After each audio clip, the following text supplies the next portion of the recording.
Siobhan Dean, 15 years old, resident of Chicago, Illinois, shot and killed at the age of 15 when she was caught in the crossfire of rival gangs.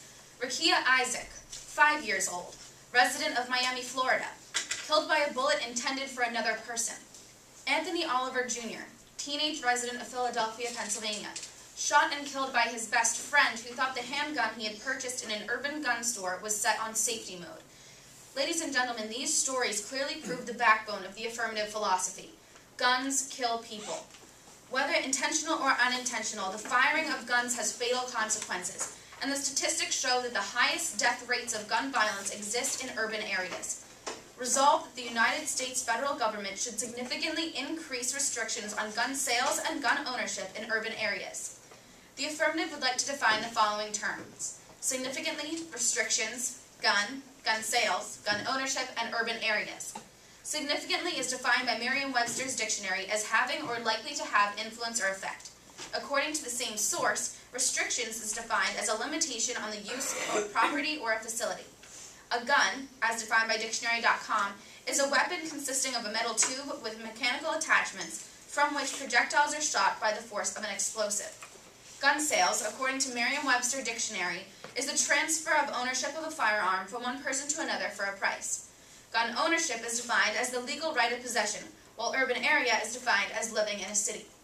Applied to the resolution, this means that we as the affirmative must prove that the United States government must increase the limitations on the transfer of guns from one person to another and the possession of a weapon that fires projectiles such as bullets in an effective and influential manner. There is a clear need for change in the current status quo. According to the National Rifle Association website, 2,423 people are killed each year by gunfire homicides in the United States of America. No one can argue that this is an unbelievably large number of people who did not have to die but fell victim to the use of guns.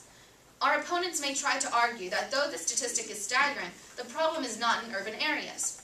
Well, according to the Center of Disease Control and Prevention, 2/3 of the 50 largest metropolitan areas in the United States have higher firearm homicide rates than the national rates, and 86% of the cities within these areas have rates higher than the surrounding metropolitan area. This means that urban areas have an overall higher firearm homicide rate than the surrounding area. Some urban areas having a higher death rate due to firearms than the national average overall. Ladies and gentlemen, this statistic might as well be a gigantic neon sign with arrows around it. There is no avoiding or disputing this need for change. Those in the profession of civil service and protection of urban areas also support stricter regulations when dealing with gun sales and gun ownership. George Moriarty, former Philadelphia police officer and detective, now the head of the Upper Dublin High School Security, offered his professional opinion on the matter. According to Mr. Moriarty, there used to be a gun permit detective who determined who could and could not own a gun in the city of Philadelphia by examining their neighborhood and criminal record.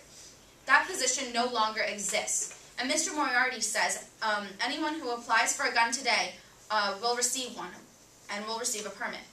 Also, Mr. Moriarty, who has worked in both suburban and urban areas, attested to the fact that urban areas see more crimes involving guns, no comparison.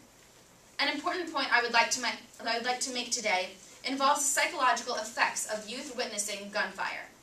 Researcher Dexter Viozin of the University of Chicago studies the response to community violence. Among the after effects of those who witness or are affected by gun violence include aggression, depression, anxiety, and post-traumatic stress. In addition, Jeffrey Brinkmanheimer, a doctoral candidate of the University of Michigan, conducted a study involving victims of gun violence. 12% of the original group of 984 children from Chicago neighborhoods had become perpetrators of a violent crime themselves, involving carrying a hidden weapon, attacking somebody with a weapon, shooting at someone, or being involved in a gang fight. Researchers also found that those actually exposed to gun violence were 2 times more likely to become perpetrators of violent crimes themselves. Since I have proven earlier in my constructive that most gunfire homicides and activity take place in urban areas, this means that young people who live in urban areas are more likely to commit violent crimes involving guns after experiencing others in their neighborhood committing similar crimes. Gun violence is prevalent in today's society, especially in urban areas.